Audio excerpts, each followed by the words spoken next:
Teleseminario Competencias Informacionales e Informáticas. Programa 3, hacia una política digital en México.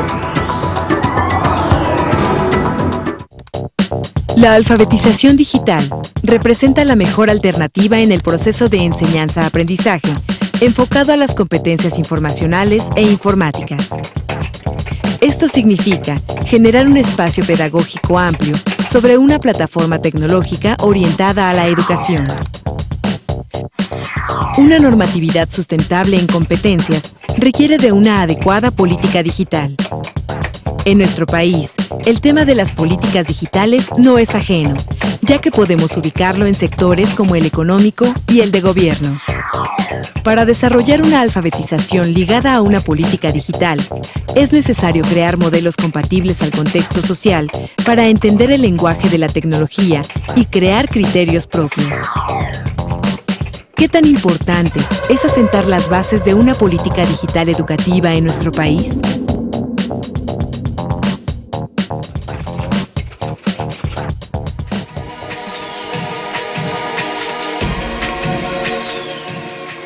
Docentes y alumnos son los principales actores educativos. A ellos deben orientarse las acciones que den respuesta a necesidades económicas, sociales, laborales y para la vida que se presentan en esta nueva era. Les damos la más cordial bienvenida al teleseminario Competencias Informacionales e Informáticas. Nuestro tema, como ya veíamos en nuestra introducción, es hacia una política digital en México y nos acompañan aquí en el estudio Teresita del Niño Jesús Garduño Rubio, doctora en Letras con especialidad en Psicología por la Universidad de Neuchâtel, Suiza, fundadora del Instituto de Investigaciones Pedagógicas, participante en numerosos proyectos de investigación en el área de educación básica, asesora de cursos comunitarios CONAFE, evaluadora de programas de posgrado en distintas instituciones, coordinadora y coautora de diversos libros de educación primaria y asesora externa del proyecto Transformación de la Educación Básica desde la Escuela. Es conductora de cursos de ANUYES en el ámbito del currículo, la pedagogía y las innovaciones. Ahora nos acompaña como asesora de la Secretaría de Educación del Gobierno del Distrito Federal. Maestra Tere, bienvenida, ¿cómo está? Gracias, buenos días. También está con nosotros la maestra Ana María Prieto Hernández. Ella es coordinadora de formación docente de Educación Media Superior en Competencias de la Universidad Pedagógica Nacional. Es maestra de Educación Básica, realiza trabajos de investigación sobre el aprendizaje de la historia basados en las tecnologías de la información y la comunicación. Es autora de libros de texto de primaria, es licenciada en Antropología Social y cuenta con estudios de maestría en Historia. Gracias, maestra. Gracias. Ana María, ¿cómo está? Bien, gracias. Bien, pues tenemos los números telefónicos y el correo que van a estar apareciendo constantemente en la pantalla y a través de los cuales ustedes pueden participar con preguntas y comentarios en esta mesa de trabajo. Y si les parece bien, bueno, les recordamos también que nuestros servicios cuentan con certificación y que esto puede ser también muy importante para ustedes.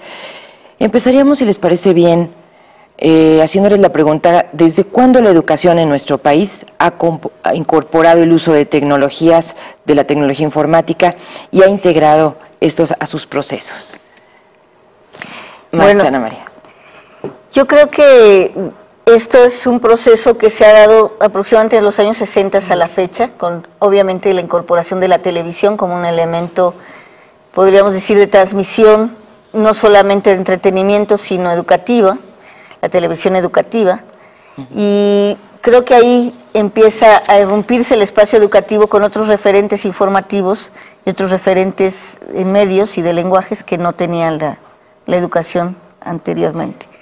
Y a partir de ahí, bueno, se desarrollaron varios proyectos, como el proyecto Galileo, como COEVA, después vino Red EduSat y Red Escolar, posteriormente se desarrolló todo lo que fue EMATEFIT, SEC21, hasta llegar a los últimos esfuerzos que fue en Ciclomedia, en México como conectividad, y una serie de proyectos aledaños, y el proyecto actual que es el de habilidades tecnológicas digitales para todos.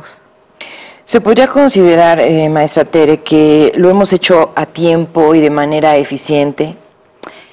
Cuando nos acercamos a dos campos, uno el de la tecnología y otro el del desarrollo cognitivo, nunca podemos decir que lo hacemos a tiempo, porque la tecnología tiene sus caminos y tiene sus procesos que siempre plantean demandas a la población de entrada.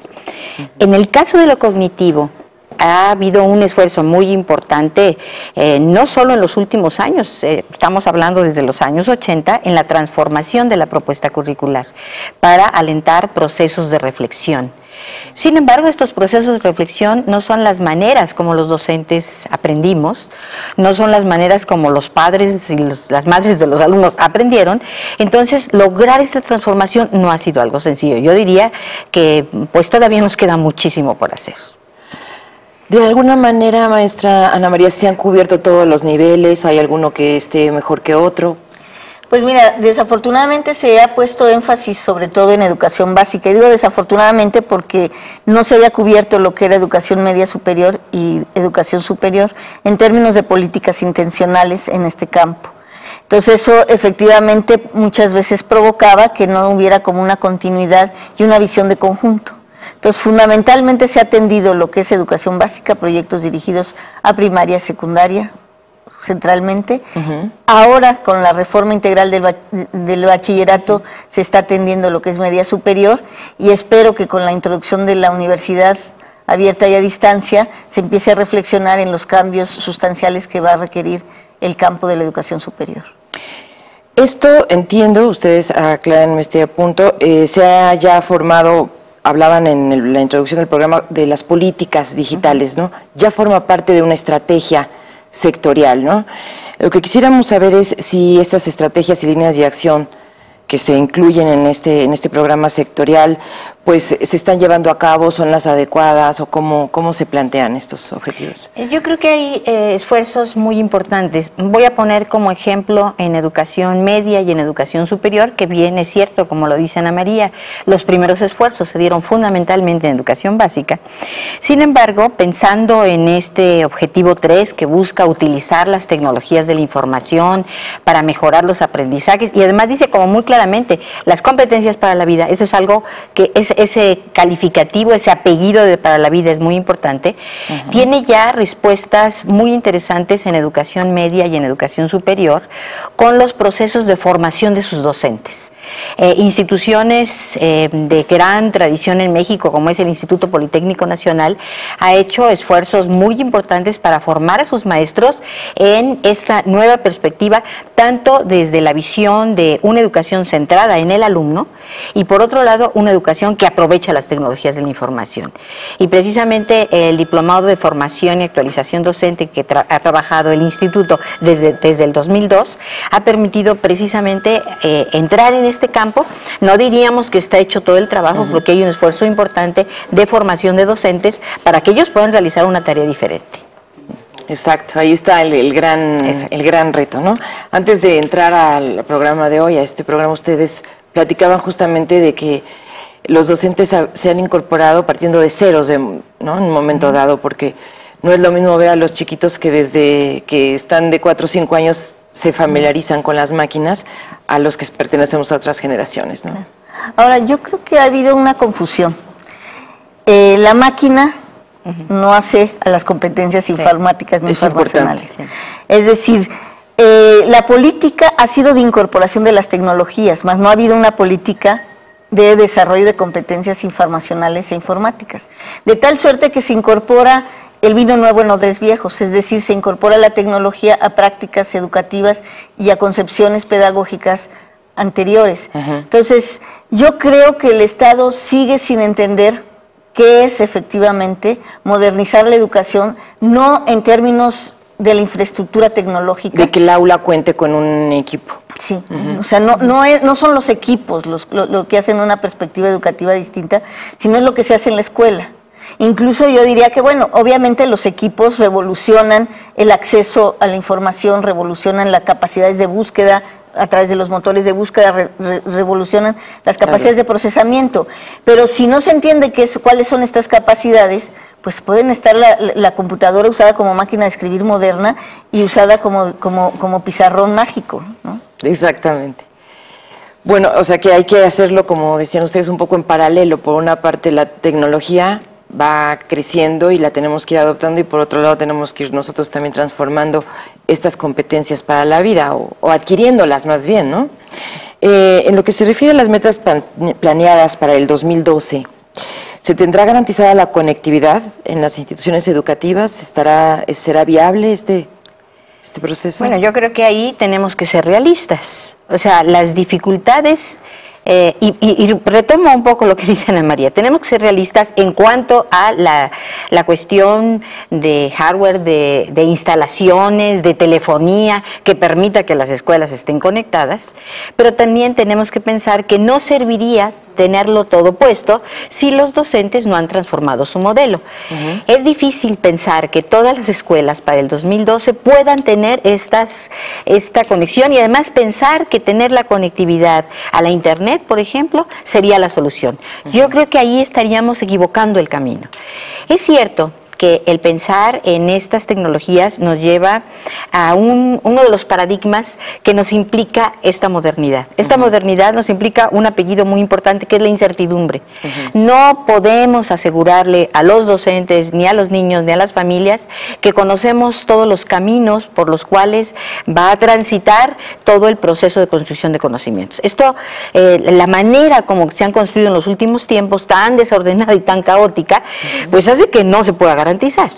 Pero sí implica que si seguimos enseñando a las generaciones de la misma manera, con respuestas únicas, verticales, anticipadas y memorizadas, no vamos a lograr avanzar, porque realmente lo que nos aporta la modernidad es la incertidumbre, es este alud de información que yo como sujeto tengo que jerarquizar. ¿Qué sucede cuando a mí me enseñaron en una escuela en donde había guías para contestar los exámenes, o en donde con hacer la tarea como me dijo el maestro, ya sea de primaria o sea de la universidad o sea del politécnico, de cualquier nivel, era la respuesta exacta? Cuando eso pasa, el alumno no ha cambiado, ni el maestro, el paradigma, porque en realidad lo que pasa es que ahora yo tengo que decidir. ¿Y cómo decido cuando no me han enseñado a tomar decisiones? Cuando exactamente es lo que me han prohibido en la educación y me han dicho, tú con que contestes esto estás bien. Eso es lo que hay que cambiar e implica un reto enorme, difícil de resolver, pues en 3 años está muy complicado, porque hay que cambiar todos los modelos de acción de la escuela. Cambian los roles de los docentes y de los alumnos, necesariamente. Sí, y es un poco recuperar esto que al inicio la educación básica en México, sobre todo en los niveles de preescolar, tiene la posibilidad de recuperar estos intereses naturales de los niños que se enfrentan al conocimiento sin problema, o sea, que preguntan y buscan respuestas. Pero la escuela poco a poco lo va matando. Es como si eso que fuera natural en los chicos y que hacen la pregunta enorme a cualquier adulto sin medir las consecuencias porque les cuestiona eso que le está pasando al animal, al objeto, a la piedra. Claro. Esto se muere. Esto se muere y después ya no aparece en la escuela. Eso tendríamos que buscar cómo lo conservamos, porque los niños lo traen. Llegan a la escuela preguntando muchas cosas y de repente dejan de preguntar porque les han mandado la señal de que preguntar es muy peligroso en la clase, porque el maestro no lo sabe todo, entonces pues bueno, tiene ahí sus ámbitos, lo ponen aprietos, pero que sería el único camino en que la ciencia pudiera desarrollarse. La ciencia se desarrolla con preguntas no contestadas. Claro. Los científicos se hacen preguntas de las cuales no tienen la menor idea de las respuestas, por eso pueden avanzar. Es como más arriesgado. Es muy arriesgado. Entonces, bueno, habría que pensar en cambiar esos modelos de escuela, precisamente. Pues si les parece, volvemos un poco a lo que son estas competencias y esta forma de adquirirlas, ya que usted misma nos decía, hay que subrayar este apellido, ¿no? Las competencias para la vida. Bueno, pues es una realidad la integración de estas competencias informáticas e informacionales, que además son diferentes, ¿no? En la educación básica, en la media superior, ¿desde cuándo o cómo se están incorporando? Maestra Ana María. Mira, yo diría que es una realidad a medias. Es decir, efectivamente no podemos negar que se han hecho esfuerzos, pero el problema es que se está haciendo lo mismo que pasó con la era gutenbergiana, ¿no? Es decir, se incorpora la lengua para hacer una materia y no se incorpora la lengua para hacer un vehículo de comunicación funcional y reflexivo sobre los campos de la vida. De tal suerte que hay una materia que se llama español separada de las materias de ciencias, ¿no? Por ejemplo. Entonces, lo mismo está pasando con la informática. Se mete ahora una materia de informática o computación, llámale como les guste, que no cruza transversalmente la visión y la manera de mirar las otras áreas. Entonces, ese yo diría que es el problema más fuerte y que tiene que ver con esto de que no se hace una agenda amplia, global, dirémoslo, que atienda cuáles son los hitos que hay que cubrir, cuáles son las tareas que hay que cubrir para tener efectivamente una política informática o informacional en el país. Se cubre una parte que es la infraestructura, se cubre otra parte que puede ser la formación de docentes, que por fortuna, como bien dice Tere, en educación media superior con el Profordems se ha atendido el asunto de las competencias docentes. Se atiende otro aspecto que son las reformas curriculares, a veces poco se atiende lo que implica como reformas de certificación y evaluación, y entonces sigue evaluando de la misma manera y seguimos diciendo que los alumnos no saben porque no manejan información fáctica de memoria, y entonces te responden al hilo porque las preguntas son así, no son a libro abierto, con capacidades de búsqueda, o sea, no son sobre procesos de sistematización de información, sino son sobre información memorizada. Entonces, si no hacemos una agenda amplia que vaya abordando los campos y los trayectos, lo que estamos haciendo es sumando parches y haciendo una cosa muy peligrosa, que yo lo preveo, que sucedió, insisto, en la era gutenbergiana, que es hacer una materia de informática y pensar que porque ya hay una materia más, estamos atendiendo el desarrollo de las competencias. Entonces, esto sería más bien, pues, poco beneficioso, tanto para maestros como para alumnos, para este sistema de educación que ustedes, tal como lo están proponiendo aquí, es más bien como revolucionarlo todo. En efecto, se trataría de cambiar la concepción de lo que es enseñar y de lo que es aprender, y entrar al fondo del proceso epistemológico de construcción, y que permita entonces al sujeto hacer indagaciones, hacer búsquedas, aprovechando las herramientas. Son herramientas, la informática es una herramienta, pero que no se define desde la misma herramienta, se define desde la didáctica, se define desde la pedagogía, se define desde la epistemología, se define desde la psicopedagogía, es desde ahí donde hay que definirla, porque de lo contrario, el sujeto tiene como una especie de momento esquizofrénico, ¿no? Por un lado, aprendo a usarlas y podemos ver a los jóvenes cómo las usan. Es decir, las pueden usar de una manera aparentemente muy fluida, muy práctica, pero cuando se trata de los verdaderos retos conceptuales, si como no hay esta herramienta, no hay este planteamiento hecho desde a quien le toque es hacerlo a la escuela. La escuela tiene la función de decir cómo se enseña y cómo se aprende su tarea. Y si la escuela lo que ha hecho es decir que se aprende repitiendo, que se aprende dogmatizando, que se aprende en un campo contrario a cómo se construye la ciencia, entonces los jóvenes no lo pueden utilizar. Por eso los estudiantes cuando llegan a los niveles superiores tienen mucha dificultad en plantear una tesis. Pero ¿cómo si nunca ha habido hipótesis planteadas en el resto de su educación? O sea, plantear una hipótesis a los 18 o 20 años es muy difícil cuando las hipótesis debieron de generarse muy tempranamente y haber aprendido a comprobar, a manejar factores, a establecer relaciones, a hacer deducciones. Eso tendría que ser el trabajo inicial, sí. Y esto implicaría una visión integral de la educación. Hemos visto reformas en educación preescolar, en educación secundaria, estamos en una reforma de educación primaria, hay reformas de las universidades, hay reformas de la educación media, van en ese camino, pero falta pensar a la educación como una totalidad. El sujeto es uno, el sujeto atraviesa desde los 5 años hasta los 20 o 21 años en un sistema educativo y es uno. Y tendríamos que pensar en una visión integral de la educación. Esto es algo muy importante. Ayer justamente, perdón. Incluso las discusiones van en el sentido de si quitaron un tema o pusieron otro tema. Yo nunca he oído una discusión seria en relación a una reforma de concepción epistemológica de fondo, profunda. O sea, de cómo se está asumiendo el sujeto, qué es esto efectivamente de las competencias, cómo se está discutiendo en otros países, incluso aún en contra de los nuevos paradigmas que estamos tomando, que son el constructivismo y las competencias, países como Argentina, que han ido ya ahora actualmente en contra de estos dos paradigmas porque dicen que lo que hubo es un vaciamiento de contenidos. ¿Qué son los contenidos? ¿Es lo mismo un tema que un contenido? O sea, discusiones que no se están dando en la agenda en la agenda educativa y que tienen más preocupación por cuántas máquinas, equipos, si pongo aula telemática o enciclomedia o aula de medios o equipo con laptops para cada niño, que ¿para qué voy a usar estas laptops? O sea, podría incluso no tener laptops, muy probablemente, y a lo mejor tener efectivamente procesos mucho más informacionales e informáticos incluso que con la laptop.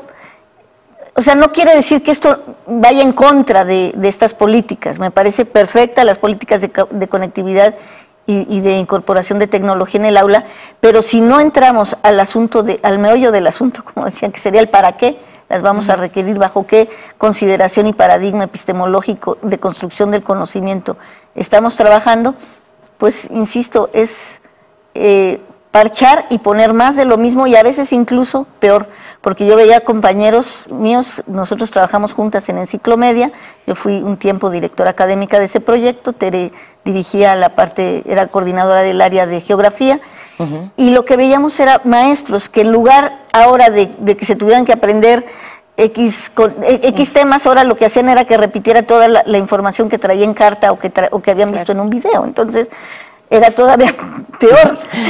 O sea, efectivamente incluso, como tú decías, tuve la fortuna también con Tere ganamos un libro de texto gratuito para historia, y yo llegué a ver prácticas en donde los juegos didácticos, en lugar de convertirse en juegos, en donde la información se usaba para el juego y entonces se construía a través del juego, lo que hacían es que la información se la repitieran. Entonces yo decía, resultaba peor. Resulta que antes se tenían que aprender 5 renglones y ahora se tienen que aprender 3 cuartillas. Entonces, esas son las aberraciones que se están dando y que yo sí llamaría la atención a que como país tenemos que plantearnos de fondo la reflexión y preguntarnos, ¿por qué será que en otros países están dando marcha atrás? No porque la debamos dar y no debamos ir en el sentido correcto, yo creo que vamos en el sentido correcto con la enseñanza por competencias y desde una perspectiva constructivista. Pero ¿cómo debemos hacerlo para que no se dé el vaciamiento de contenidos? Y es efectivamente que se construye para algo y en relación con algo. De acuerdo a lo que ustedes nos dicen, entonces, bueno, el adquirir esas competencias por parte del estudiante, pues es también ver a la tecnología desde otra perspectiva. Sí, recuperarla como una verdadera herramienta y pensar que la competencia tiene componentes fundamentales que le permiten usar el conocimiento. O sea, una de las discusiones importantes es, hay cosas, durante toda la vida hemos aprendido que en la escuela se enseñan cosas. Pareciera que estas cosas están aisladas, que se pueden aprender las reglas de ortografía separadas de escribir, por ejemplo. Es una aberración, porque las reglas de ortografía son para escribir, no tiene ningún otro sentido saber muy bien cuáles son las agudas, cuándo llevan acento a las agudas. No tiene sentido aprenderlo si yo no lo uso. No tiene tampoco sentido aprender la información respecto a la población de los estados de la República si no me permite resolver un problema de análisis de una situación real. No tiene sentido conocer qué sucede con el funcionamiento de los números si los números no me permiten a nosotros adultos hacer nuestra declaración fiscal. O sea, pongámonos los pies sobre la tierra. Esto quiere decir que las herramientas tienen que ser útiles en las acciones reales en las que se aplican. Por lo tanto, están implícitas habilidades. No podemos dejar fuera habilidades y destrezas que son esenciales, pero no podemos dejar tampoco aterrizajes concretos sobre la realidad concreta. No podemos dejar tampoco cuestiones valorativas que son esenciales. Esto compone a la competencia. ¿Por qué? Porque el hecho de que yo, sujeto, valore la lectura de una obra que me interese y valore lo que escribió Juan Rulfo y me meta al mundo de Juan Rulfo, me hace entonces un lector competente, que voy a leer a Juan Rulfo y a muchos otros más. Pero esto durante mucho tiempo estuvo separado. Pareciera que no importaba si los estudiantes apreciaban o no el conocimiento. Yo creo que esto es esencial. Es muy importante que el sujeto aprecie, quiera, valore, crea que es importante conocer. Conocer en biología, en ciencias o en matemáticas. Esto le permite entonces al sujeto seguir aprendiendo. Esa es una competencia fundamental, seguir aprendiendo para los estudiantes y para los docentes. ¿Por qué? Porque el mundo que nos rodea está lleno de información. Y yo tengo que preguntarle a ese mundo para poder avanzar en mi concepción de la realidad. Y yo le pregunto cuando tomo un periódico y me encuentro con una información acerca de Gaza e Israel, o cuando encuentro una información acerca de Alaska. Si esto quiere decir que yo me puedo cuestionar qué está pasando en esta parte del mundo, por qué hay estas problemáticas. Claro. Y si no lo sé, lo indago.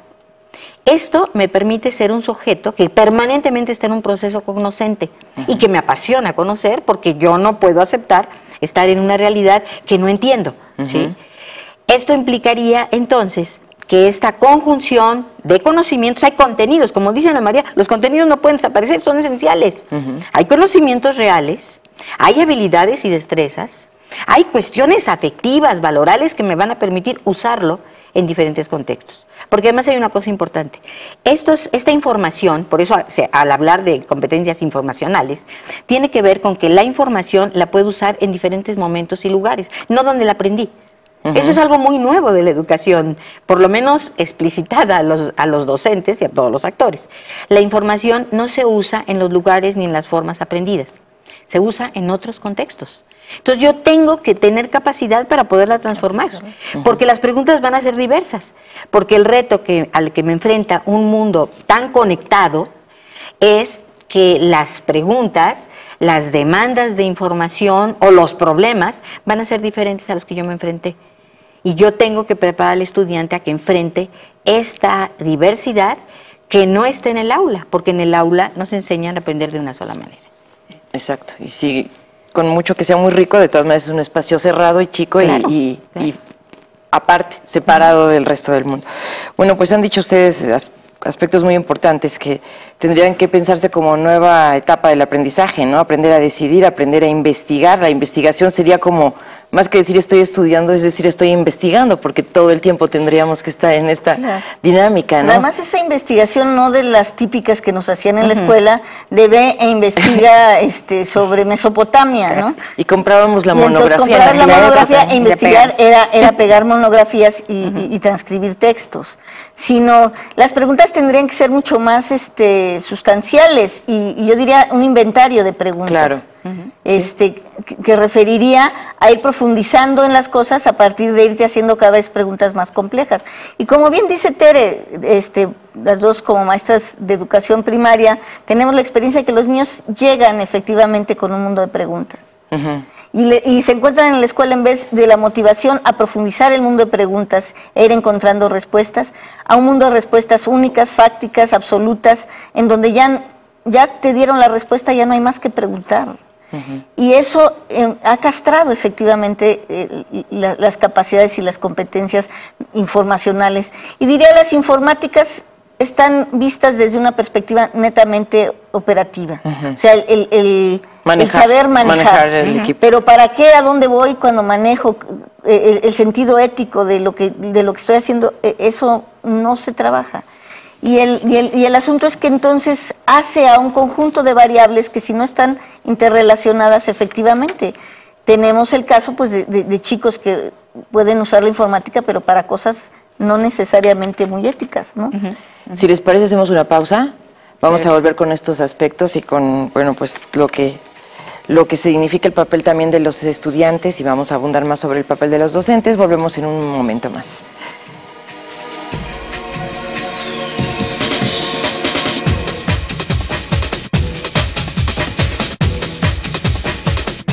En teoría, los docentes y los alumnos son los principales actores educativos a los que deben orientarse las acciones que permitan dar respuesta a las necesidades económicas, sociales, laborales y para la vida que se presentan en esta nueva era. Llevémoslo a la práctica.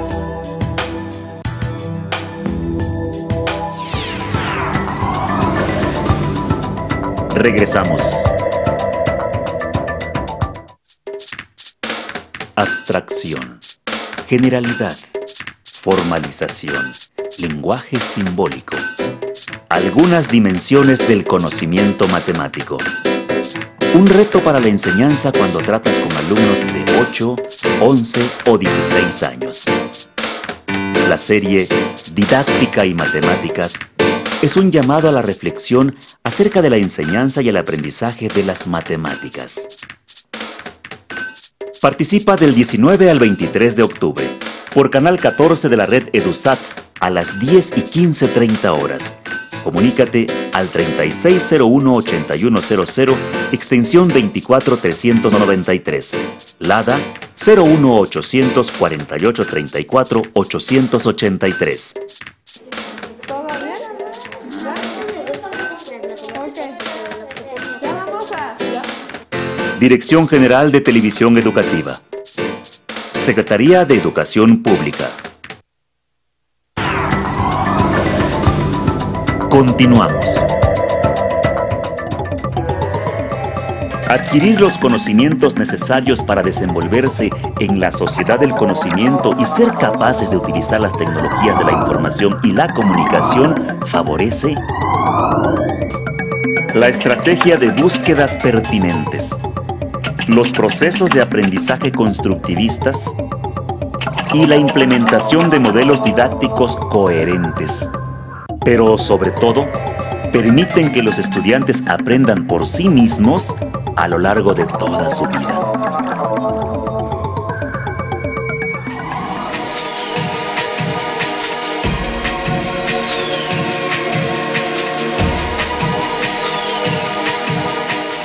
Como que me ganó el corte. Bueno, pues están llegando muchas llamadas, afortunadamente, así que vamos un poco a apresurar los temas que estaban planteados para el resto del programa. Y había un punto que se había quedado pendiente que tiene que ver con la evaluación y la posible certificación de todas estas competencias y que creo que es importante retomar. Maestra Ana María. Sí, mira, a mí me parece efectivamente importante que podamos dar cuenta de qué tanto se está usando y para qué se está usando, y para eso se requiere efectivamente hacer procesos de certificación y de evaluación. Yo participé en un grupo que estaba desarrollando en Ceneval, efectivamente una evaluación sobre competencias digitales, que tenía que ver fundamentalmente con las competencias informáticas e informacionales, es decir, la capacidad de selección, de búsqueda, de evaluación de la información y la capacidad de utilizar la tecnología en su capacidad de procesamiento de información, saber utilizar una base de datos, saber utilizar un procesador de palabras, no como máquina inteligente de escribir, sino como procesador efectivamente de textos, etcétera. Y lo que da cuenta uno es que efectivamente lo que hay es un uso funcional, no un uso racional. Y esa es una distancia que tiene que ver con lo que estábamos platicando hace rato. Si nosotros analizamos incluso qué nos pasa en este tipo de exámenes que tratan de evaluar ahora competencias racionales, no nada más operacionales, lo que nos está pasando es eso, que seguimos insertos en una mentalidad operativa. O sea, el alumno sabe operar una fórmula, a lo mejor y se la sabe, pero no sabe razonar, entonces le cambio la pregunta a un proceso de razonamiento, y aunque se sabía la regla de 3, no sabe que ahí lo que está es un planteamiento de razones y proporciones, y por tanto tiene que aplicar ese tipo de elementos, sino, como ellos preguntan, ¿es de regla de 3 o es de suma o es de multiplicar? O sea, y entonces la maestra les dice, pues es de suma, bueno, o es de regla de 3. Entonces no hay ese tránsito, y yo diría que en términos de certificación y de evaluación, México, si quiere efectivamente ser competente, que me gusta más la palabra competente, en términos de los ámbitos internacionales, tendrá que reconocer que fundamentalmente se están evaluando procesos de razonamiento, no procesos funcionales. Y si no transitamos de lo funcional a lo estratégico y a lo racional, vamos a salir siempre bajos. Pero el problema es que las decisiones que se toman, no digo en las autoridades educativas, porque yo creo que los que hacen la fundamentación pedagógica son gente muy capaz y que está en la última moda, en los últimos paradigmas educativos, sino el maestro. Le empieza a angustiar, y entonces, a ver, niños, si hacíamos 20 operaciones diarias, ahora les voy a poner 50 porque tienen que aprender a operar porque salimos mal en enlace en matemáticas. No hemos podido decantar, y sobre todo en la formación de los maestros, ¿qué es esto? Efectivamente, de las competencias informacionales e informáticas. Queda todavía como una nebulosa. ¿Y qué es en concreto? Ese es el punto, y yo creo que también por eso estamos aquí también tratando de dilucidarlas y de que todos empecemos a hablar el mismo lenguaje, ¿no? Nos decía nuestro primer invitado que había que ponernos como en la misma frecuencia, en la misma sintonía, ¿no? Por un lado es el maestro que necesita implementar estrategias didácticas nuevas, diferentes. ¿Qué implica todo esto, maestra Tere? Bueno, implica, por un lado, una posición crítica del maestro. O sea, esto es algo también muy importante. El desarrollo del pensamiento crítico no es solo para los estudiantes, es también para el docente. Su enfrentamiento a la tecnología tiene que ser un enfrentamiento crítico, un enfrentamiento que cuestiona. Porque sucede que el docente, que no es un experto informático, al sentirse aterrado un poco por la máquina, considera que sus capacidades críticas no pueden ser puestas en acción ahí. Y yo creo que es muy importante convencer a los docentes que ellos tienen que ver críticamente todos los medios de información y comunicación y utilizarlos para beneficio de los aprendizajes en su aula. Esto es una primera cosa. Una segunda, que puedan ver más allá de las herramientas, que puedan ver los fines educativos para que realmente los puedan integrar. Y por otro lado, que reconozcan que también el uso de la tecnología puede mejorarlos profesionalmente. O sea, cuando uno empieza a reconocer a la tecnología como herramientas que me permiten hacer aquello que hacía de mejores formas, de una manera más coherente para mi tarea educativa, entonces voy cambiando los procesos. Pero hay un espíritu crítico esencial que necesita estar ahí inserto en este proceso, porque no es aprender a usar un coche. Yo aprendo a manejar un automóvil para ir a un lugar, no para aprender a manejar un automóvil. Después me olvidó que yo le movía las... Sí, y lo que me interesa es, bueno, dónde está el plano de la ciudad, cuál es la ruta mejor, en dónde evito los congestionamientos de tránsito. Esto me permite usar inteligentemente esta herramienta. Y no es ser experto en usar la herramienta. Si yo necesito que esta herramienta sea mejorada, pues voy con un mecánico. En este sentido, el uso de la tecnología debe hacer más eficiente el trabajo educativo. O sea, lo tengo que ver yo así. Pero obviamente esto parte de una posición crítica del maestro y de una posición autónoma. Otra cuestión muy importante es poder utilizar la información para retroalimentar el proceso educativo. Doy un ejemplo. En el caso de Enciclomedia hubo una herramienta extraordinaria que se construyó junto con INEGI. INEGI tiene una gran cantidad de información de todos los censos que cuando se vierte al sistema educativo ya pasaron 10 o 15 años. Entonces, bueno, es inactual, siempre es inactual. La propuesta era que esta herramienta estuviera al servicio de la clase, al servicio del aula, para que los niños pudieran utilizar información reciente para ver cuál era su entorno. Cuando los maestros descubren que esto es posible, entonces los niños pueden hacer preguntas actuales y les contesta no el maestro, con la limitación de cada uno de nosotros en su caso, sino una institución que se dedica a recoger y procesar información. Es entonces cuando cambiamos la perspectiva y damos mayor autonomía a los procesos cognitivos que se dan en el aula. Es por eso que el docente necesita transformar precisamente y aprovechar la información de todos los medios que tiene a su alcance. No solo es la internet, es también la televisión, son también las revistas, son también los periódicos, es la información que llega por todos lados. ¿Cómo proceso esta información para mejorar mi tarea educativa?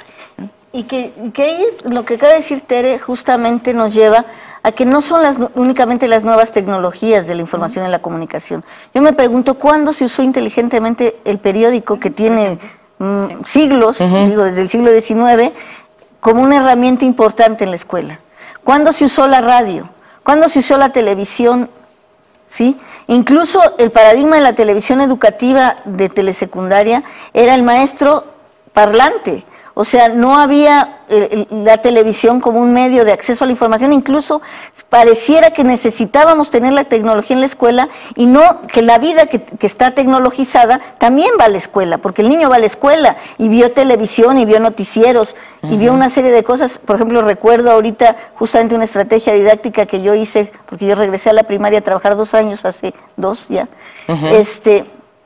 y me decía una niña, oiga, maestra, vi que un barco encalló en Quintana Roo y eso es como un problema importante. Uno, que porque había un arrecife de coral. ¿Qué es un arrecife de coral? ¿Qué es un coral? Es lo mismo un arrecife que un coral. Y eso nos llevó a una discusión y a una indagación muy interesante, que incluso uno mismo podía a lo mejor tener visiones equívocas en que el coral es el exoesqueleto calcáreo del ecosistema del arrecife, y no justamente que son los animales y los microorganismos que habitan esos ecosistemas. Bueno, eso lo logramos descubrir porque se incorpora efectivamente cuestiones de la vida cotidiana y preguntas con información que ellos pudieron adquirir en distintos medios. Pero cuando ni siquiera estas tecnologías, que ya llevan más de un siglo, han impermeado la escuela, yo me pregunto, ahora las nuevas tecnologías, para chatear qué cosas, para buscar qué información, para interactuar desde qué lugar. Como dice Tere, para eso no necesitan la escuela. O sea, los alumnos aprenden más de Facebook y de hacer videos y de hacer audios que lo que van a aprender en una clase de informática. Pero lo que sí no saben es hacer preguntas pertinentes, buscar información, evaluar esa información, sistematizar, extractar las ideas fundamentales, comunicar esa información, utilizar distintos medios y lenguajes para comunicarla. Eso sí no saben hacerlo. Y no hay quien, desde una perspectiva crítica, se los esté enseñando. Porque existe ese pensamiento mágico. Llega la informática, ya resolvimos el problema de las brechas digitales y de las competencias informacionales e informáticas. Y no van por otro lugar. Y yo me pregunto medios de información y de comunicación, digo, ustedes que se dedican a esto de los medios, lo saben, existen desde hace un siglo. El asunto es cómo los hemos usado, sobre todo en las perspectivas educativas. Incluso el medio prioritario, que es el gutenbergiano, que es el libro, es un libro, porque que sea gratuito, eso debe ser, pero un libro, en lugar de que haya libros, como ahora ya está la biblioteca, pero incluso esas estrategias de uso de las bibliotecas escolares, no las hay, entonces quedan ahí los libros de la biblioteca porque el maestro estaba acostumbrado a que se trabaja en un libro de texto, y no en que hay medios de información en donde trabajamos para construir el conocimiento. Sí, claro, no cabe duda que esta oferta de información que nos avasalla, si no la sabemos ordenar, pues nada más nos vuelve seres más confusos y caóticos, ¿no? Exactamente. Este es el asunto. Ahora, en cuanto a los estándares, por ejemplo, de la UNESCO en competencias, en las TIC, ¿se están implementando? ¿Estamos yendo un poco a la par de otras experiencias en otros países, desde otros organismos? Yo diría que, insisto, como definición de política, sí se está buscando ir a la par de los estándares. El asunto es que de la definición de la política a la operación de la política hay una distancia que es la que no se está atendiendo. Es decir, está claro que los alumnos deben aprender a evaluar información, por ejemplo. Deben aprender a decantar, como decía Tere, que hay instituciones como INEGI que produce información de calidad y confiable, que es distinta de la información de Juanito Pérez que sacó una estadística X, ¿no? En ese sentido, sí están como incluso muy bien organizadas, hay cuadros, esquemas, rutas de cómo se van construyendo estos estándares en estas competencias y definiciones. El asunto es ya en términos de la operación, no hay una correspondencia entre estos estándares y las currículas y los instrumentos de evaluación en las escuelas y la formación del maestro. Entonces, ese yo diría que es el punto clave. Y la formación del maestro no en servicio, porque hemos atendido, y Tere y yo estamos atendiendo ahorita en media superior, la formación de los docentes de media superior. El asunto es que son docentes en servicio. Yo me pregunto, ¿y quién está atendiendo la formación de los docentes que se incorporan a los sistemas educativos? O sea, hay una política de formación docente, de docencia para media superior y superior. Seguimos improvisando a los docentes que vienen de las carreras, pero eso sí, vamos atrás de ellos, tratándolos de actualizar en algún momento. Entonces siempre vamos detrás. Sí, nos va ganando. Nos va ganando. ¿Les parece que ahora pasemos un poco a ver ahora un poco al estudiante? Ayer llegaba una llamada y decía una maestra, yo definitivamente les restringo el uso de internet porque copian, porque me hacen trampa, en fin, ¿no? Y todavía se ve o se puede percibir, pues digamos, la desconfianza con la que uno ve la herramienta o los posibles usos, ¿no? Si están escribiendo en el chat o si se están mandando mensajes, no necesariamente es porque estén dominando la lengua o porque estén leyendo más a la hora de leer las respuestas. Eso no es exactamente lo que pretendemos. Entonces, ¿cómo hacer que esta formación de los estudiantes tenga un buen nivel, estas competencias se adquieran de buena manera? ¿Qué les proponemos a los maestros? Yo creo que ahí hay una cuestión muy importante. Hay una serie de proyectos posibles en la escuela que permiten usar la tecnología para mostrar al sujeto. O sea, yo pondría en el centro a esos sujetos, a esos estudiantes en interacción. Además, no olvidemos que el aula es un espacio colaborativo, es un espacio donde yo escucho lo que dice otro, que es de un nivel diferente al mío, que sabe otras cosas, y que eso me permite aprender muchas cosas.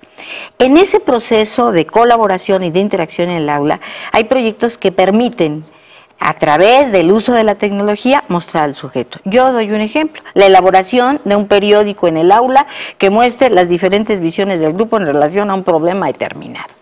Esto como reto colaborativo es sensacional. Por supuesto. Obviamente que es mucho mejor si yo utilizo un procesador y puedo poner mis columnas y les puedo organizar y pongo el título. Esto hace que la presentación sea más clara para un lector. Pero además me obliga a ponerme de acuerdo con los otros grupos que están trabajando y a decidir qué es lo que pongo en el periódico. O sea, el asunto es que lo que se tendría que hacer, o lo que sería bueno, porque ¿quién dice lo que se tendría que hacer? Lo que sería bueno que se hiciera en la escuela es, en primer lugar, confiar en la posibilidad de construcción de los sujetos, de los estudiantes, es una primera cosa. Y segundo, plantearles retos importantes. Porque pareciera que lo que hay que hacer en la escuela es repetir una cultura. Y no, o sea, los sujetos de cualquier nivel, desde los 3 años de edad que entran al preescolar hasta los 20 y tantos en las licenciaturas, tienen muchas cosas que aportar al contexto. Puede que no sea la misma cultura del docente, y ahí el docente se preocupa un poco, ¿no? Porque ayer nada menos una maestra de ciencias biológicas me decía: es que mis alumnos hablan de tal forma que yo me siento casi obligada primero a cambiarles el lenguaje. Y yo le decía: maestra, es que eso no va a poder hacer, o sea, sus alumnos van a seguir siendo exactamente iguales. El asunto es cuál es el reto que usted les plantea, cuál es la construcción que van a hacer, que haga del aula un espacio interesante. Entonces, construir un libro entre el grupo, o construir una entrevista o un programa de radio, este es un reto que lleva a estos estudiantes a usar las tecnologías y, por otro lado, a interactuar. Es un reto importante que obliga a la planeación, que esto es algo también fundamental. Las acciones en el aula no son acciones solo intuitivas, espontáneas, requieren una planeación. Y si yo voy a hacer un programa de radio, o voy a elaborar un video, o voy a hacer una entrevista, o voy a hacer un documental, yo tengo que pensar qué pongo, cómo intereso a los que me van a escuchar, qué tipo de imágenes, cómo las manejo, cuáles van antes, cuáles van después, qué tengo que hacer con las imágenes. Aquí hay un campo muy fértil en donde indagar, pero cambia la visión del docente. El docente entonces tendría que trabajar junto con los estudiantes. Y es muy posible que haya algunas herramientas tecnológicas que descubra. No pasa nada. No pasa nada con que descubran en conjunto. Lo importante es que se transforme la acción del aula, que se transforme lo que está sucediendo. Si los estudiantes de una clase de anatomía se plantean, ¿cómo podemos hacer que realmente otros estudiantes les interese la anatomía? En lugar de aprendernos todos los huesos del cuerpo, pues cambia la visión. A mí me tocó ver en un CECIT, precisamente una maestra, que para poder enfrentar ese reto, lo que hicieron primero es buscar y elaborar en papel, porque ni siquiera era una tecnología muy avanzada, muy sofisticada, en papel, los órganos internos. Y los muchachos estaban realmente fascinados de ver, te estás poniendo bien el estómago en el lugar donde va, o si te lo pones ahí, pues ¿de qué tamaño tendría que tener el esófago para que pudiera llegar la comida? ¿Y cómo te llega? O sea, las preguntas que se hacían fueron sensacionales, acabaron todos con una serie de objetos pegados en el cuerpo y con la necesidad de la búsqueda, de buscar información. Entonces, el asunto es cambiar los retos de lo que se hace en el aula. El aula debe ser un lugar, un apasionado de construcción de conocimiento, en donde la interacción permita la construcción de estos objetos colectivos. Yo creo que no hay que olvidar que una de las grandes riquezas de nuestras aulas es la gente que está ahí. Es la gente que puede interactuar, la gente que propone cosas, la gente que expone ideas, unas muy primitivas, unas muy elaboradas, unas equivocadas, unas que van a tener que confrontarse con la información, unas que requerirán ser modificadas, pero que esto es un espacio muy rico de construcción colectiva de conocimiento. Entonces sí es cierto que cambia lo que los estudiantes están haciendo en el aula.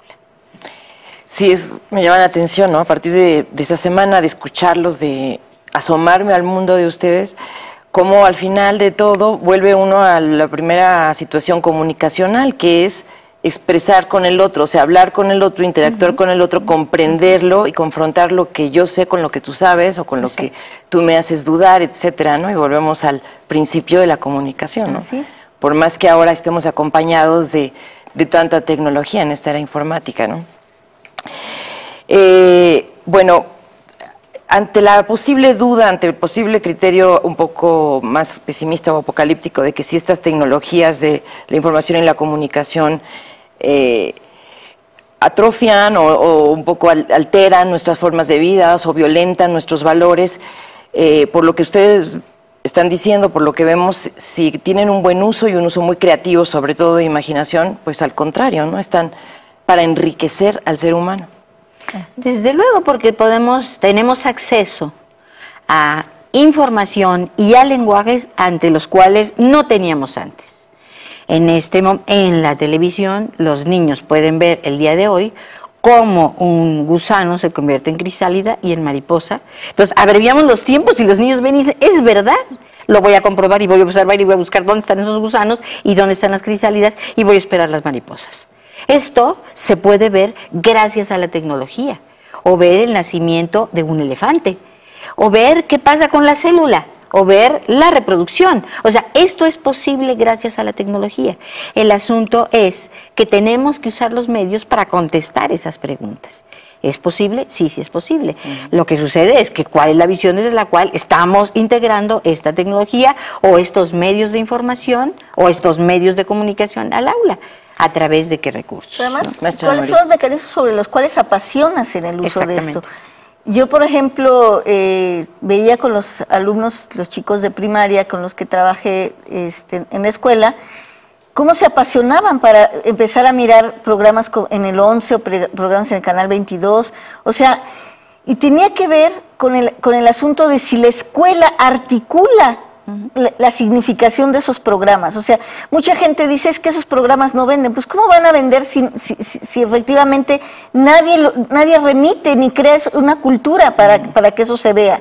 Si la escuela efectivamente se compromete con crear una cultura informática, una cultura, yo diría una cultura, así, nada más, ya sin apellido, pues efectivamente los medios culturales serán recuperados por los sujetos, no porque sean aburridos, sino porque efectivamente el gran problema es que no hemos sabido, en la televisión educativa que se hace y que se hace muy bien en muchos espacios, no hemos sabido recuperarla como parte de la formación dentro del ámbito escolar. Esto que decía Tere, nosotros justamente yo veía la programación y les dejaba 2 o 3 programas, entonces decían, ¿y la tarea es ver la tele? Sí, esa es la tarea, ver la tele. Y llegaban fascinados e incluso empezaban a permear a la familia, porque obviamente el debate pues estaba entre si ver la telenovela o tener que ver el programa que la maestra había dejado. De paso, sí, se impactaba a la familia, porque la familia que no veía esos programas, no porque no sean divertidos y entretenidos y apasionantes, sino porque nadie los había educado al respecto. Igual pasa con la música. Claro. O sea, si efectivamente el único que hay es el reggaetón, pues ellos van a seguir con el reggaetón, pero si nadie les ha dicho, ya han escuchado esta otra música, hoy les voy a dejar de tarea que escuchen los sonidos del entorno, ¿no? Y vamos a tratar de ver y a ver si encuentran sonidos que hagan sintonías y vamos a tratar de reproducirlos. Empezamos a educar el oído, empezamos a aprender a escuchar, pues va a ser distinta la recepción cultural que si seguimos pensando que la escuela lo que tiene que hacer es quién sabe qué es distinto a lo que se hace en la calle, y al contrario, vemos como atentado esto que tú decías. Lo que pasa afuera es un atentado a esa campana de cristal, en donde hay que preservar a los sujetos. Y entonces, como tú dices, educar para la vida, no estamos educando para la vida, estamos educando para la escuela, y se agota en la escuela lo que ahí se ve. A este bloque le quedan escasos 3 minutos, pero habían ustedes mencionado en alguno de los momentos la ética, que estas nuevas tecnologías, estos nuevos usos o estas nuevas competencias también atrás debieran tener una ética. Podemos cerrar bloque hablando de ella? Claro, hay una cuestión fundamental en cómo yo me asumo como responsable de la información que manejo. Ese es un punto muy importante. Cómo me asumo como responsable de la información que comparto con los demás. Cómo asumo de manera constante y persistente mi posición ante la información. Porque yo tengo una posición, porque yo tengo una serie de valores, una serie de prácticas culturales que me hacen ponerme en un lugar. ¿Cómo lo expreso convencida de estas prácticas culturales? Esto permite que el uso de los medios en la escuela, no estoy hablando de lo externo, tenga una serie de valores que atraviesen las decisiones respecto a cómo usamos esa información y a cómo nos asumimos como productores de la información. Doy un ejemplo, en red escolar, cuando los niños hacen una investigación en conjunto y tienen el compromiso de ir a ver cómo está el animal, en qué lugar, tomarle la foto, porque lo que yo voy a compartir es la realidad, ahí estamos hablando de una posición, de una ética intachable de los chicos que dicen, para que los otros niños de Baja California vean a los animales de Chiapas, yo tengo que enseñarles la foto real del animal y la información correcta del animal. Esto es asumir una posición ética ante mi producción de información, ante mi producción de conocimiento. Y esto tendría que permear para que entonces los sujetos puedan saber cómo usan la información que les llega por todos los medios. Y cómo cada quien, si cada quien asume esa posición, la información que no es la adecuada posiblemente pueda desaparecer de toda, no solo de la red de internet, sino de todos los medios, porque nos han enseñado que esa es incuestionable, y no, yo creo que es cuestionable, y la cuestiono desde mis propios principios, porque mis principios siguen vigentes en ese proceso. Sí, es que hay una parte en donde la red nos vuelve a todos emisores, ¿no? Y el emisor entonces se hace cargo de lo que dice y de lo que promueve. Pues no cabe duda que el mundo ha cambiado, o sea que todo ha cambiado muchísimo. Yo creo que, bueno, aquí cerramos un poco hablando o retomando lo que nos dicen nuestras invitadas sobre el pensamiento crítico, ¿no? Y ver los fines de la educación y no nada más el caminito. Y creo que, bueno, pues esto es muy importante y vamos a retomar sus preguntas y sus comentarios en la última parte de nuestro programa. No se vayan.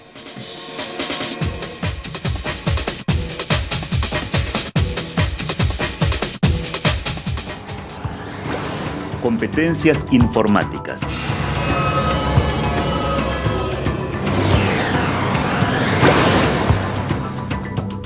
La importancia de la informática va en crecimiento en todos los sectores de las sociedades contemporáneas para su organización. Tiendas, bancos, empresas y mercados han sido influenciados por su integración y resulta indispensable también para los procesos de enseñanza-aprendizaje. La cultura informática en la escuela nos permitirá entender las transformaciones de los procesos educativos, la organización escolar, las maneras de trabajar, la forma de ser de cada uno de nosotros y el modo de relacionarnos con nuestros objetos de estudio.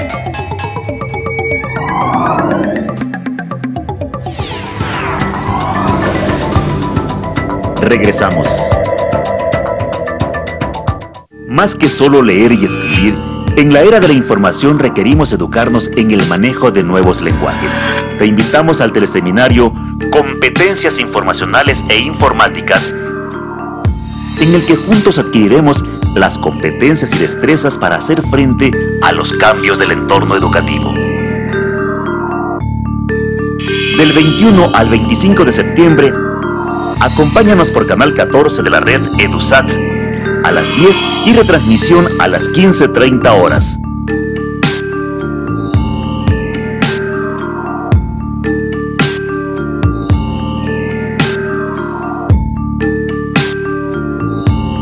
Seamos capaces de utilizar inteligentemente la tecnología para transformar la información en conocimiento. Dirección General de Televisión Educativa. Secretaría de Educación Pública. Continuamos.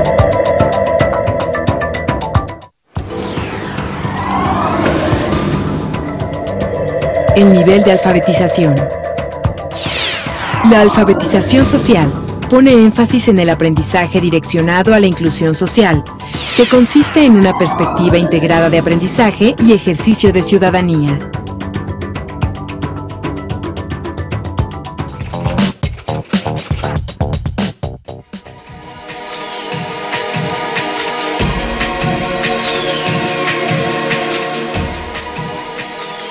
Bien, pues ya tenemos aquí las preguntas por parte del público, de maestros que nos hablan de distintas instituciones, como es el caso de Manuel Villaseñor de la Dirección de Formación Continua de Colima. Y les preguntan a nuestras invitadas, ¿cómo ligar las políticas educativas con las nuevas políticas digitales para lograr una inclusión transversal de la informática en los procesos cognitivos de docentes y alumnos? Maestra Ana María. Bueno, yo diría que la manera sería en que la política educativa incluyera efectivamente el desarrollo de las competencias informáticas e informacionales como algo que cruza transversalmente a todas las demás asignaturas, no como una materia, sino como algo que cruza, es decir, la necesidad, por ahí leí en el receso alguna de las preguntas, voy de una vez a adelantarme, alguien preguntaba qué son las competencias informacionales y qué son las competencias informáticas, Las competencias informacionales tienen que ver con lo que implica el definir mis necesidades de información, saberme plantear preguntas, definir qué necesito para contestarme esas preguntas, en dónde lo voy a buscar, saber evaluar eso que encuentro, si es fiable, si no es fiable, saberlo decantar, sistematizar, extractar las ideas principales, hasta llegar al momento de construir con él una conclusión, un discurso y poderlo comunicar. Las competencias informacionales entonces tienen que ver con el manejo de información. Las competencias informáticas ciertamente tienen que ver, por eso están como empatadas, son como parientes cercanos, diríamos primas hermanas, si no es que hermanas, tiene que ver con las informacionales, pero en específico tiene que ver con el procesamiento de la información a través de medios tecnológicos. Es decir, ¿cómo hago esto, pero ahora en relación a la búsqueda a través de los nuevos medios como es el Internet, de este universo de la información? Entonces, ¿cómo sé buscar y definir mis búsquedas y acotar las búsquedas con los motores correspondientes? ¿Cómo sé evaluar de los 1000 sitios que me dicen posibles cuáles tendrían mayor sustento? ¿Cómo sé procesar esa información, ya sea a través de un procesador de textos, a través de una presentación con mapas conceptuales, a través de una gráfica, utilizando una hoja de cálculo y además toda esta información sistematizándola en bases de datos? Es decir, ¿cómo efectivamente hago de mis procesos de sistematización de información?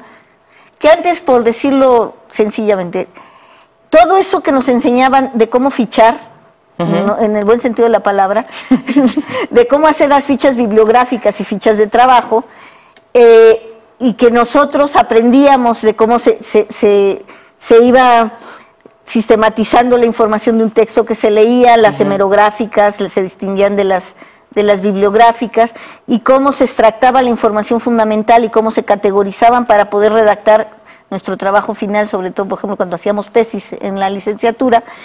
Eso, pero llevado ahora a la tecnología. Y las informacionales son más de la vida cotidiana para la resolución de problemas.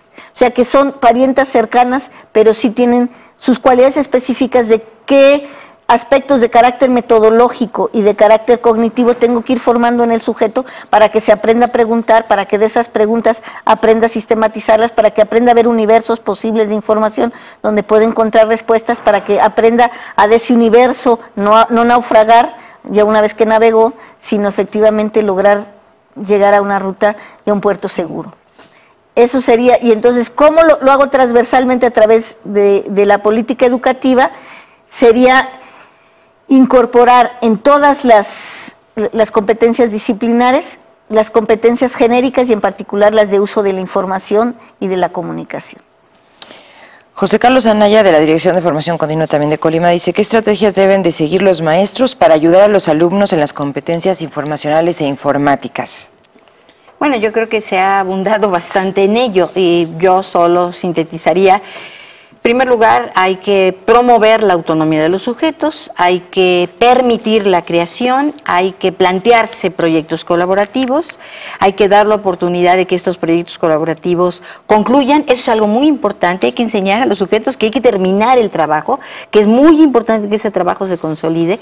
Esto es algo que se va aprendiendo en la escuela, porque si no son solo ensayos. Es muy importante poder plasmarlo en ello, y hay que acompañar a los estudiantes, que este es otro temor de los maestros. Yo no sé cómo puedo acompañar. En el caso de las tecnologías, sobre todo las tecnologías más modernas, cambian tan rápido que es necesario estar aprendiendo todo el tiempo. Entonces, en estos procesos estaremos trabajando junto con los estudiantes, a la par de los estudiantes. Y yo diría que empezar el tema abriendo preguntas y no dando respuestas. Exacto. O sea, si mi tema son los enlaces iónicos en química, en vez de decir, a ver, enlaces iónicos y dar la definición de lo que es un enlace iónico, abrir a que los alumnos, ¿qué se preguntarían sobre los enlaces iónicos? Desde efectivamente qué es, en dónde lo vieron, por qué se oxidan las cosas, en fin, una serie de cuestiones que tienen que ver con el tema de química, pero que tendrían que replantear al maestro un acercamiento distinto del que tradicionalmente se hace.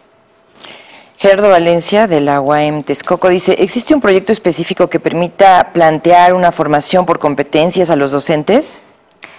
Bueno, ahí en educación media superior está lo que sería efectivamente lo que es Profordems, que es el programa de formación de docentes de educación media superior, que es con base en competencias, en las competencias docentes, y en donde existe la confluencia de todas las instituciones. Yo creo que es uno de los proyectos que a mí, en lo personal, me parece más interesante por dos cosas. Una, porque en lugar de hacer una instancia que se dedicara a la formación de maestros y un otro monstruo blanco, como muchos se hacen en este país, lo que hizo es conjuntar a través de ANUYES a todas las instituciones de educación superior, en la cual está obviamente el Instituto Politécnico Nacional, la Universidad Nacional Autónoma de México, la Universidad Pedagógica Nacional, las instituciones privadas como el TEC, como la Ibero, como la Salle, las universidades estatales, en fin, toda una serie de esfuerzos a nivel general que lo que atienden es a tratar de desarrollar las competencias docentes en proyectos formativos específicos y sistemáticos. Muy bien, maestra, gracias. El profesor Luis Efraín Rodríguez de Hermosillo, Sonora, ¿cómo definen competencias? Ya lo acaba usted de explicar, las competencias informacionales e informáticas. También nos pregunta él mismo, ¿qué países están dejando al lado el modelo de competencias y a qué se refieren con los vacíos de contenido? Exacto. Bueno, yo el año pasado tuve la oportunidad de ir a Argentina a un evento y justamente como yo estaba colaborando como coordinadora del proyecto de especialización en competencias docentes para educación media superior, fue a presentar un trabajo al respecto. Y cuando hablaba de competencias y de constructivismo, veía la cara de los argentinos así como de what. Y platicando después al receso me decían que ellos en la reforma que habían tenido justamente habían hecho una currículum basada en competencias con base en el constructivismo y que ahora estaban replanteándose ese paradigma. Y se lo estaban replanteando por una cosa que ellos decían que se llamaba el vaciamiento de contenidos y tiene que ver con algo que decía Tere. Los proyectos colaborativos a veces los toman los maestros y entonces empiezan a abrir puertas pero nunca cierran las puertas. Entonces efectivamente los pobres chamacos se quedan con una nebulosa de cosas que nunca lograron sistematizar. Yo creo que el maestro sí sabe a dónde quiere llegar. O sea, efectivamente, si voy a ver el ejemplo de enlaces iónicos, yo quiero llegar a que el alumno tenga claro qué implica un enlace iónico y qué tipos de enlaces y cómo incluso se esquematiza en términos de un lenguaje gráfico en la química y qué elementos están incluidos. Pero el asunto es, yo puedo llevarlo a través de un proyecto que puede ser tan sencillo como por qué se oxidan las cosas, o el porqué de las bombas atómicas, ¿no? Y a partir de esas preguntas, empezar a trabajar justamente el asunto de los problemas químicos implícitos en ello, pero llegar efectivamente a una conclusión. El problema es que se quedaban así como, bueno, y lo abordamos desde lo social, desde lo económico, desde lo político, desde lo químico, o sea, como proyectos interdisciplinarios o transdisciplinarios, pero finalmente se quedaba sin concluir. Y yo digo que ese es el problema, en donde no se tenga clara la ruta de a dónde voy a llegar. O sea, yo puedo querer ir a Italia y a lo mejor desviarme en el camino viendo cosas maravillosas, pero tengo que tener claro que mi último objetivo es llegar a Italia en tal momento. Y obviamente las rutas las tengo que definir también de acuerdo al tiempo que tengo para llegar. Entonces, hacer proyectos acotados en tiempo y en objetivo, saber a dónde tenemos que llegar, saber qué rutas podemos transitar, orientar cuando se esté desviando el asunto, esa sería la labor de un orientador, de un guía como sería el maestro. Y en efecto el problema, yo digo, es que pasamos de un paradigma al otro sin mediación. O sea, ahora ya no hay que trabajar con la información fáctica ni con los contenidos o temas, sino vamos a construir proyectos que, bueno, tampoco vamos a hablar de la nada, tenemos que hablar de algo en concreto y tenemos que lograr sistematizar. Entonces, empatar lo que serían las competencias genéricas con las competencias específicas, tanto disciplinares como profesionales, yo diría, hacer ese entretejido es la gran tarea que tenemos al frente. Y yo digo que sí se puede. No tenemos o que quedarnos en las genéricas y entonces efectivamente se habla de una nebulosa que nunca aterriza, o quedarnos en las disciplinares en donde efectivamente se aprende quién sabe para qué contexto en términos éticos y en términos de aplicación a la vida. Javier Pérez, de la Universidad Autónoma del Estado de México, Texcoco, dice: considero que una política al respecto tendría que incorporarse la capacitación y sensibilización como eje rector para que el cambio de paradigma educativo genere los frutos que debe generar. Eso creo que es lo más importante. ¿Qué opinan al respecto? Desde luego que es fundamental todo el proceso de sensibilización. Yo agregaría algo más. Yo creo que a estas alturas de nuestra historia como humanidad educadora de generaciones, conocemos también que hay momentos en los procesos en que se construye el conocimiento y que unos son antes que otros, que unos no pasan en cualquier momento. Esto tiene que ser incorporado a una política de diseño de competencias. ¿Por qué? Porque hay etapas y estas etapas a veces no se ven. Y entonces el maestro anda muy confuso porque no sabe cuál es el antecedente. Ahora sabemos, por ejemplo, que un niño, para llegar a una construcción alfabética, antes de eso, él analizó el lenguaje que lo rodea y creyó que lo que se escribía eran los sonidos de las sílabas. Investigaciones de muchísimo tiempo que se han realizado además en nuestro país dan cuenta de ello. Cuando esto no lo tenemos claro, cuando planteamos una metodología para la enseñanza de la lengua escrita, pues entonces bloqueamos los procesos naturales de los sujetos. Yo creo que esto también hay que considerarlo, porque pareciera que echamos en la bolsa del olvido aquellos conocimientos que tenemos sobre los procesos de desarrollo cognitivo del sujeto, que implican que hay etapas en las cuales vamos construyendo ciertos conocimientos y que unos van antes que otros. Gerardo Valencia, también de este campus de Texcoco, dice: ¿cómo se puede apoyar a los docentes para que alcancemos estos niveles de profesionalismo educativo? Bueno, yo creo que hay que acompañarlos, o sea, una cuestión muy importante es un proceso de acompañamiento, no de supervisión, sino de acompañamiento. Entre docentes. Entre docentes, en trabajo colegiado diferenciado, porque más hay quien ha avanzado más y puede apoyar al mismo colectivo, en procesos de observación de la propia práctica, algo poco usado, o sea, las cámaras de video existen desde hace muchísimo tiempo, algo muy poco usado es que el maestro pueda ver su clase. Por ejemplo, es un ejercicio muy sencillo, muy simple, y que me permite a mí ver, bueno, decir, ¿por qué dije eso? O sea, me doy cuenta de la cara que hicieron los alumnos, claro que dije algo que no era lo más pertinente. Regresar la reflexión sobre la propia práctica, que es esencial en los procesos de formación, tal vez sería muy sencillo, implicaría algunas estrategias en las instituciones de todos los niveles, pero permitiría poder avanzar. Lo que hacemos en los procesos de formación docente, lo primero es darles un buen espejo para que el maestro se empiece a ver y diga, claro, ya me doy cuenta que estoy haciendo, y no me digas, yo ya me doy cuenta que tendría que cambiar. Pero es que nunca me había visto, nunca había tenido la oportunidad de saber qué es lo que estaba haciendo realmente, yo creía que hacía eso. Entonces, sí hay que establecer algunas estrategias básicas, fundamentales, que permitan primero que el docente se vea, que el docente reflexione, que vea otras prácticas. Es muy interesante ver otras prácticas porque a mí me permite descentrarme, esto que no hacemos normalmente porque el aula es como una isla ahí secreta donde nadie puede entrar. Y por otro lado, que me permita compartir con los demás estos procesos. Y yo digo que además las nuevas tecnologías permiten hacer comunidades de aprendizaje a nivel general. Nosotros en la especialización que estamos llevando a cabo de competencias docentes en media superior es absolutamente en línea, y línea quiere decir efectivamente en comunicación y colaboración, trazando y entretejiendo redes. La experiencia que tenemos con los egresados, ya egresó la primera generación, es que se quedan en esas redes interactuando, compartiendo nuevas experiencias, nuevos aprendizajes. Tenemos que aprender a crear redes entre docentes, y no en que yo cierro mi puerta para que no mires lo que estoy haciendo, sino al contrario, abro mi puerta y mira lo que yo estoy haciendo y ven, te invito para que me copies y yo te copio y nos copiamos qué es lo que hacemos y nos compartimos. Ese es algo que tenemos que empezar a crear. Redes de docentes, empezar a trazar, a hacer, no sé, a lo mejor organizaciones docentes que conformen estructuras de intercambio, no como organizaciones políticos sindicales de este tipo, no, digo académicas, de intercambio y de generación de comunidades de aprendizaje, incluso desde la propia escuela, ¿no?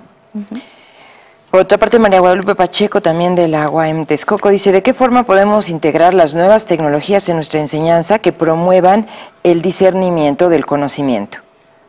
Se ha comentado, pero... Se ha comentado bastante. Yo creo que un punto fundamental, y lo hemos hablado tanto Ana María como yo, tiene que ver con el lugar de la pregunta. O sea, la pregunta no es para constatar si el estudiante estudió lo que yo le dejé a repasar antes de la clase. La pregunta es para generar caminos de indagación. Y esa pregunta la puede hacer el docente, porque el docente conoce el objeto de conocimiento. Entonces, y conoce el objeto de conocimiento y conoce a sus estudiantes. Son dos retos fundamentales. Además, meter en conflicto también. Exactamente, porque eso permite al sujeto, no importa qué edad tenga, preguntarse, pero es que yo lo he visto de esta manera. Bueno, ¿y tú crees que como lo has visto funciona? O sea, esa pregunta obliga a mover, a cambiar las cosas en el aula. Entonces, esta metodología de la pregunta es muy importante. Pero que habla la diversidad. Sí, exactamente. O sea, que habla la contradicción y la diversidad, porque a veces se hace la tecnología de la pregunta, pero ya de una pregunta cerrada, que tiene unívoca. Y yo diría que incluso cuando hay unicidad, por ejemplo, uno tendría que meter el contrapunto como docente. Exacto. O sea, donde no hay contradicción, uno la tiene que introducir. Donde la hay, pues uno tiene que ayudar a que se vislumbren esos caminos y se decanten claramente. Pero donde no la hay, la tiene que introducir. Había veces maestros en talleres que he dado que me dicen, bueno, pero es que eso va a confundir a los alumnos. Bueno, la idea inicial, y lo dicen los psicólogos, es el conflicto cognitivo. En realidad es generar conflictos cognitivos para construir nuevas respuestas. Muy bien. Ingeniero Helios Gómez, de la teleaula del CETE, ¿las competencias se deben aplicar desde el jardín de niños? Bueno, de hecho, antes yo diría que desde educación inicial tendríamos que tener un currículum para coherencia de nuestro sistema, un currículum generado a partir de competencias, con competencias, yo agregaría, psicogenéticas, entendiendo que los procesos de construcción de conocimiento tienen sus diferentes momentos. Gerardo Valencia también nuevamente dice: ¿no hace falta enseñar a utilizar la herramienta de búsqueda, pero en forma específica para diferentes tipos de información y con casos específicos? Claro. Maestra Ana María. O sea, es eso que dice la persona que nos pregunta es fundamental. Generalmente entendemos en las competencias informáticas este uso operativo. ¿Qué quiere decir? A ver, vamos a ver un motor de búsqueda, y entonces busquen, ¿y qué pongo, maestro? Pues ahí ponle cualquier cosa. Así no se puede trabajar, ¿sí? Tenemos justamente, como decía Tere, de partir de proyectos planeados, o sea, de estrategias planeadas. Hay una muy famosa en internet que se llama las WebQuest famosas, ¿no? O Red Escolar, que es la versión mexicana anterior a la WebQuest. Porque a veces nos vamos más porque la otra suena en inglés, y entonces, pero la versión mexicana anterior a la WebQuest era Red Escolar, que eran proyectos colaborativos en donde se buscaba con sentido.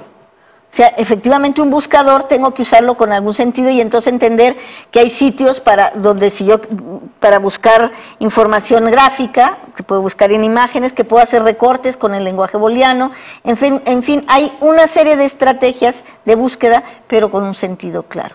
Pero tú ves a veces las currículas de informática, y tú dices, el uso del lenguaje booleano para búsquedas, el uso de Google, y tú dices, ¿el uso como con qué? Ese es el tema. O sea que efectivamente no se ha articulado el asunto de usarlo con sentido. Por ejemplo, acabo de hacer un examen de certificación de competencias docentes para la media superior, y la tesis de la chica era una ingeniera en informática que daba a los técnicos de informática. Y el tema era elaboración de animaciones con software pertinente, en particular con Flash 8. Así está Flash 8. Y me decía ella que lo que aprendió en el trayecto formativo era justamente aquella, lo que enseñaba era los distintos componentes para hacer la animación. ¿Y sobre qué la animación? Pues sobre lo que ustedes quieran. Entonces, como ella estudió la especialización en aprendizaje y práctica docente en contextos multiculturales que ofrece la pedagógica como parte de Profordems, lo hizo en relación con las fiestas tradicionales del pueblo. Dice que fue una experiencia interesantísima porque entonces todos los elementos de la animación adquirían un sentido. Entonces me dijo, es que descubrí que yo nada más usaba por usar y no usaba para algo. Es simplemente aprender a usar para algo, con un sentido. Y efectivamente hay aprendizajes que se dan por añadidura, como dicen, o sea, el alumno al hacer el programa de radio, por ejemplo, mis alumnos que hacíamos la radio escolar, aprendían a usar la grabadora de sonidos, a ponerle eco, a insertar música, a editar, sin que yo les diera, a ver, ahora vamos a ver la clase de edición de audio. No, si me decían, ay maestra, es que aquí no me gustó, bueno, pues vamos a ver si podemos cortar y pegar, pues sí, mira, aquí se corta desde aquí hasta acá y luego ya le pegamos y ya no se notó el error. Y eso es edición y ya pasamos a lo que sí. Así. A fijarnos más bien en el contenido. Exacto. Gerardo Valencia de nuevo dice, si existe una política de formación docente a nivel superior. Sí, o sea, desde luego, yo hablaba del ejemplo de instituciones como el Instituto Politécnico Nacional, llevan 5 generaciones, están en la 6ª generación de formación docentes en aula y que los acompaña en ese proceso. Y que al mismo tiempo que desarrollan estas competencias informáticas, van a desarrollar una visión y una crítica sobre su propia práctica. Pero no solo es el Politécnico, muchas otras instituciones están trabajando en la formación de sus docentes. Aunque yo diría que falta, Tere. Sí, no, yo creo que sí. Yo diría que son remediales. O sea, falta una política de formación de cuadros docentes para educación media, superior y superior. O sea, no hay una carrera docente. No la hay. En estos ámbitos. Empieza a diseñarse ahora en el Politécnico, están exactamente en ese diseño de una maestría en docencia politécnica, en docencia universitaria, digamos, que permita realmente formar a los docentes. Pero claro, es después de haber transcurrido estas generaciones que nos permiten ver que, bueno, los docentes apenas empezaban a entrar en ese proceso de formación. Voy a incorporar también algunas dudas que se quedaron pendientes del día de ayer. Y algunos puntos se han ido hablando también a lo largo de nuestra charla de hoy. Dice José Carlos Anaya Chávez de la Dirección de Formación Continua de Colima, ¿a cuánto tiempo está planeada la conectividad de la mayoría de la población en México? Desde ayer estábamos en este punto. Mira, lo que pasa es que el asunto se planteó desde el sexenio pasado con todo el proyecto de México, ¿no? Que prometía la conectividad a nivel nacional. Uno, el asunto obviamente tiene que ver con costos y condiciones económicas, y dos, con posibilidades geográficas, incluso de conexión, y con tecnologías. Creo que cada día vamos avanzando más. Efectivamente, cada día las tecnologías satelitales y las tecnologías por cable, etcétera, van permitiendo que esto se convierta cada vez en una realidad. Cuando no existía el wireless, pues efectivamente conectar al país estaba más difícil. Ahora que existe ya todas estas tecnologías satelitales, pues el asunto se vislumbra más cercano. Políticas al respecto las hay, desde el sexenio pasado con México y en el actual, pero pues yo diría que es una brecha que va acortándose poco a poco, pero que pues la economía también a veces afecta mucho la posibilidad de inversión. Javier Pérez también plantea esto, dice, en mi caso personal me he aventurado a la creación de un blog para que los alumnos que no participan de manera verbal lo hagan a través de este medio y los resultados han sido buenos. Siempre he insistido en cursos anteriores que si no nos aventuramos a utilizar las TIC, los impactos jamás los podremos ver. Aventurarse no quiere decir hacerlo por hacerlo, sino hay que tener claro un objetivo y en función de ello innovar nuestra práctica docente. Y entonces el blog lo pone como un ejemplo. Como un ejemplo. Bueno. Y ahí, bueno, en los procesos de investigación acerca de lo que pasa con los docentes cuando entran en estos ámbitos, encontramos que docentes que no se podían expresar en un grupo abiertamente, no podían expresar sus dificultades, lo hacen, por ejemplo, en un foro, ¿sí? Como lo hacen sus estudiantes en un blog. Es decir, es crear otros espacios donde la comunicación se amplía. Alguien ha dicho que la comunicación se restringe. No, en realidad se amplía. Porque además mi interlocutor es el otro, el cual puede observar detenidamente lo que le estoy diciendo. En una relación de persona a persona estoy limitada con el tiempo, estoy limitada con la interacción de los 3 o con los 20 o con los 50 que están en el aula. Y en el blog no, me pueden leer después. En un foro me pueden leer después y pueden reflexionar al respecto. Esto da un plus a la comunicación. Muy interesante el trabajo que él hace.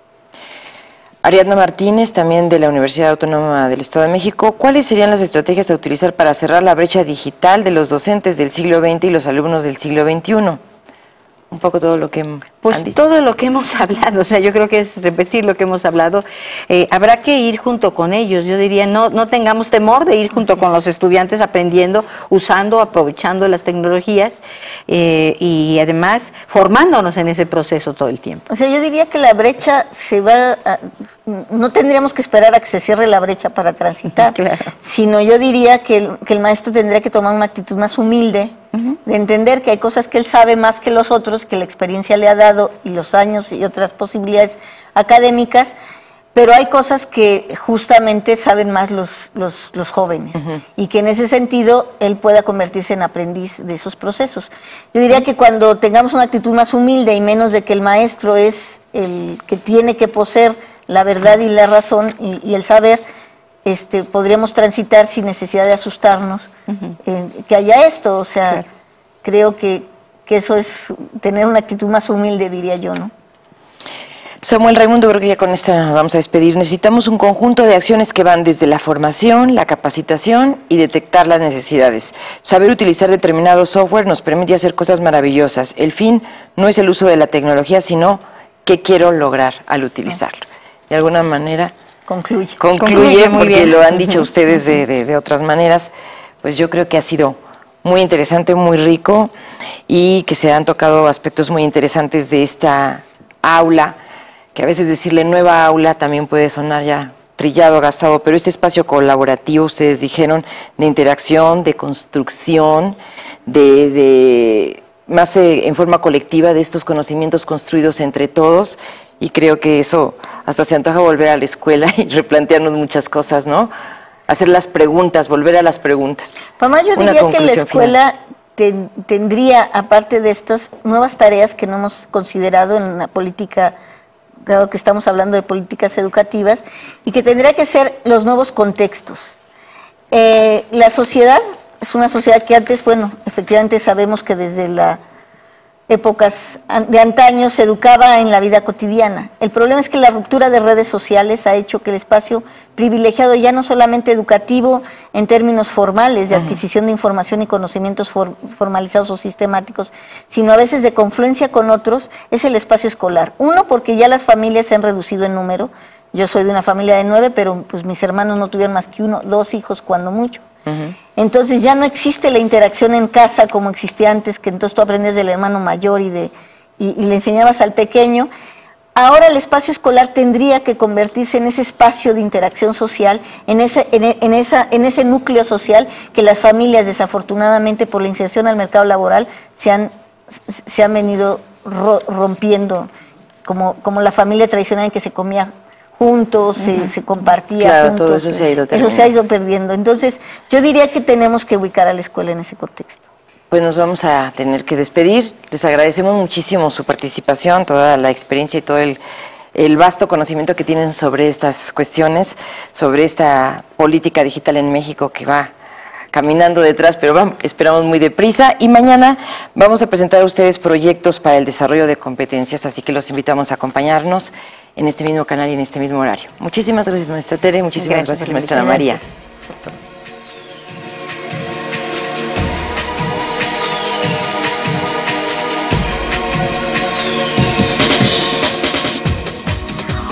Cuando el saber colectivo se exterioriza, se queda fijo en el espacio y en el tiempo.